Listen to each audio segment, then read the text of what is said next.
ৰাজ্যত পুনৰ সংঘটিত হৈছে শিক্ষক সমাজক কলংকিত কৰা ঘটনা।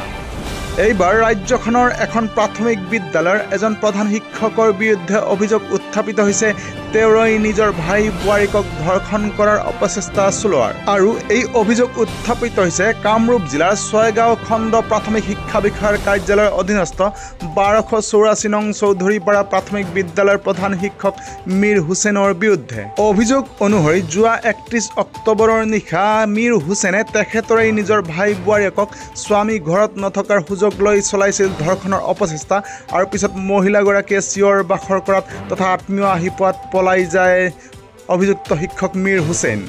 আনহাতে ভুক্তভোগী মহিলাগৰাকী আৰু তেখেতৰ পৰিয়ালৰ অভিযোগ অনুসৰি ঘটনাৰ পিছতেই মহিলাগৰাকী আৰু তেখেতৰ পৰিয়ালে যদিও অভিযোগ দিছিলে জোৰশিমুলী থানাত, কিন্তু জোৰশিমুলী আৰক্ষী থানাত আৰক্ষীয়ে লোৱা নাছিলে কোনো ব্যৱস্থা।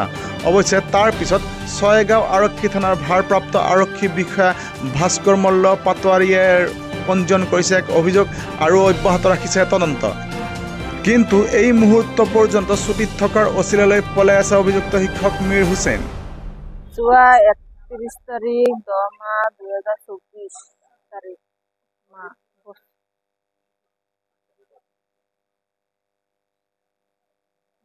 বৃহস্পতিবাৰ ৰাতি মোৰ স্বামী ঘৰত নাথাকোতে মীৰ হুছেইন মাষ্টাৰ মোৰ ঘৰৰ পিছফালেদি আহি মোক হাপুতি ধৰিছিল, জাগায় বেজাগায় হাত দিছিল। পিছন হাপুতি ধৰিছিল। তাৰপিছত মই চিঞৰিব কৰোঁতে মোৰ ভাতিজা দৌৰি আহিছে, তাক দেখি দৌৰি পলাই গুচি যায়। তাৰ পৰা সেইদিনা ৰাতি মই জোৰশিমুলী আৰক্ষী থানাত গৈছিলো, তাতে এজাহাৰ দিছে, তাক কোনোই কৰা নাই, কোনো ব্যৱস্থাই কৰা নাই। তাৰপিছত মই ছয়গাঁও থানাত গৈছিলো, উচি থানা ৰেজিষ্টাৰ কৰি দিছে কেছটো, উচি ছাৰে ৰেজিষ্টাৰ কৰি দিছে। জোৰশিমুলী থানা কোনো কৰা নাই, ধৰাই নাই, গ্ৰেপ্তাৰ কৰা নাই।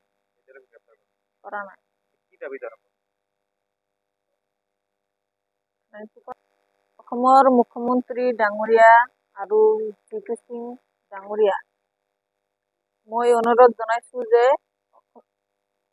এনেকুৱা শিক্ষক যাতে ব্যৱস্থা কৰে। এই স্কুলৰ মিনি মাষ্টাৰজন মোৰ মেজুদা হয়, মোৰ ভাইটি।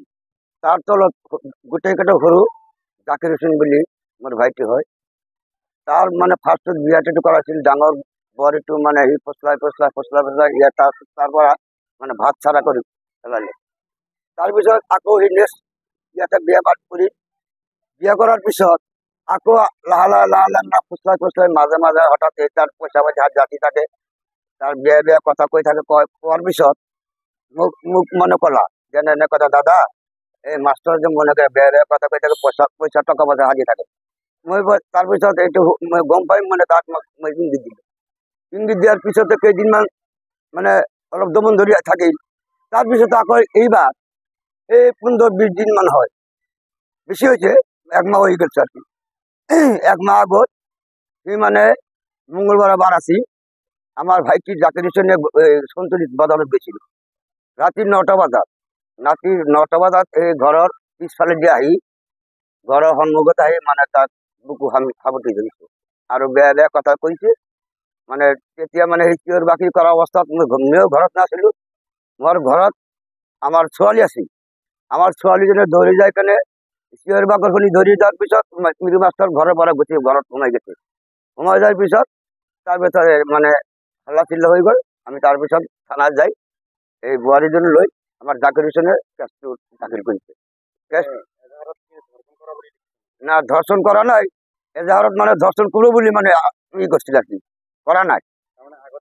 আগতে ফসলের টাকা পয়সা আর সেইদিনে মানে জোরপূর্বক ধর্ষণ করবো বলে ভাবলো কি কিন্তু কৰিব পৰা নাই মোৰ ছোৱালীজনী যাই কেনে মানে চিঞৰ বাখৰ শুনি কেনে আকৌ দৌৰি যোৱাৰ পিছত মাছটো ঘৰৰ পৰা মানে দৌৰি কৰি ঘৰত সোমাই গৈছে তাৰপিছত মানে থানাত ইজাহাৰ দিলি কেছটো দিলো দিয়াৰ পিছত মিৰি মাষ্টৰে কি কৰিলে সি মাছবোৰ ধৰি কেনে আইচি টকা খুৱাই মোৰ কেছটো কোনো একশ্যন নলয় মইতো মানে পইচা পাতি দিব নোৱাৰো মোৰ ভাইটো দিব নোৱাৰি মাষ্টৰ চাকৰি কৰা মানুহ সি পইচা দি আইচিক মানে আমাৰ কেছটো মানে ৰেজিষ্টাৰ কৰা নাই নকৰি সি আৰু বেলেগ মোৰ ওপৰত চাকৰিৰ ওপৰত বেলেগকে মানে বেয়াকে কেছ লিখি সি মানে সৰু ভাইটি চাকৰি চালান কৰি দিলে টকা দি দুখীয়া মানুহ আজিকালি টকা নাই যাৰ তাতে কোনো দম নাই সি মানে এই তাৰপিছত আমি কেছ কৰিছো তাৰপিছত ওপৰৰ পৰা সেই আইচিক মানে হেৰাছমেণ্ট দিয়াৰ পিছত মোৰ কেছটো ৰেজিষ্টাৰ হৈ গৈছে এসপ্তাহমান হোৱাই নাই তাৰপিছত এতিয়া মই জনামতে আজি এসপ্তাহ ধৰি স্কুলত নাহে আৰু এই ঘৰৰ স্কুলৰ যিবিলাক চাউল ডাউল আছে সবই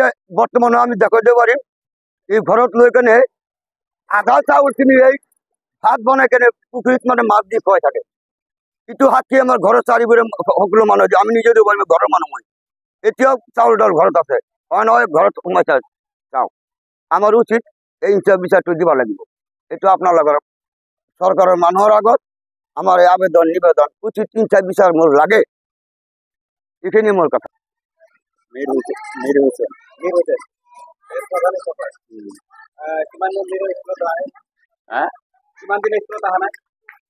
শুকুৰবাৰৰ পৰা অহা নাই শুকুৰ শনি ৰবি আজি সোম ছুটিত আছে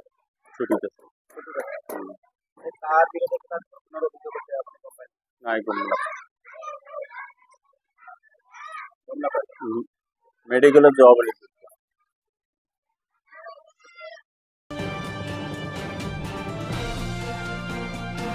ছয়গাঁৱৰ পৰা আব্দুল কাছেমৰ ৰিপৰ্ট নিউজ টাইম 3